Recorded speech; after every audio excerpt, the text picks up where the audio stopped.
반갑습니다. 2025년 기준으로 면허 구제 업무를 12년간 진행해온 송범석 행정사입니다. 이번 시간도 저희 5만 5천여 명의 회원이 있는 모두다 행정사 네이버 카페에 질문하신 내용들에 대해 답변 드리고 있습니다. 다만 저는 면허구제 담당으로 변호사가 아니기 때문에 면허구제 업무 외에 더 궁금하신 점이 있다면 가까운 변호사 사무소를 방문해 보시거나 집단지성의 경험이 필요하다면 모두다 행정사 네이버 카페에 질문을 주시길 바랍니다. 병원을 가면 무조건 대인 접수가 되나요? 똥피리님. 병원을 가면 무조건 대인 접수가 등록되는 건가요? 보험회사에도 대인 등록했는데 이렇게 되면 형사합의만 진행해야 합니까? 민사는 보험회사에 사나요? 대인을 뺄 수 있는 방법은 없나요? 병원 갔다고 해서 바로 대인이 들어간다던데 그럼 끝난 건가요? 솔직히 겁나죠?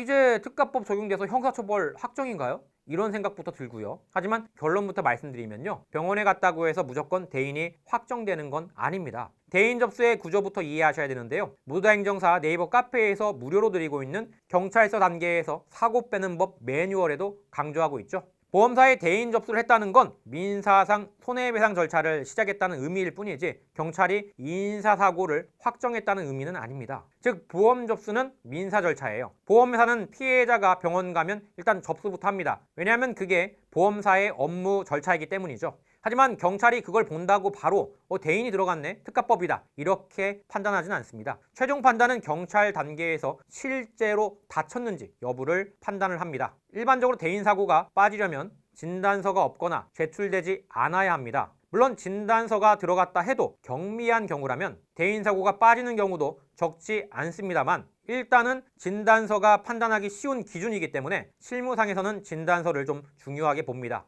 그리고 피해자가 병원에 가더라도 일상적 검사나 찰가상 치료 수준이면 담당 조사관이 대인 없음으로 처리하는 경우도 있습니다. 즉 병원 방문이 아니라 진단서 제출이 핵심이에요. 일반적으로 진단서가 경찰에 제출되면 인사사고로 공식 기록될 가능성이 높습니다. 따라서 피해자가 단순 검진만 하고 보험사에만 접수된 상태라면 아직 충분히 대인사고가 빠질 수 있는 구조죠. 그럼 민형사합의는 어떻게 되나요? 보험사가 하는 건 민사합의고요. 치료비, 위자료, 렌트비 등 경제적 손실은 다 보험사 몫입니다. 반면 형사합의는 가해자의 형량에 직접 영향을 주는 부분이죠. 즉 보험사랑 아무리 잘 처리가 돼도 형사합의가 별도로 없으면 감형효과가 제한적이죠. 그래서 실제로는 보험사가 민사, 그 다음에 가해자 본인은 형사합의를 본다. 이렇게 두 갈래로 움직입니다. 대인을 빼려면 어떻게 해야 하나요? 핵심은 단 두 가지입니다. 첫 번째, 피해자와 원만한 합의, 진단서 제출을 안 하는 것 등. 두 번째, 경찰 조사 전에 상담 및 자료 준비,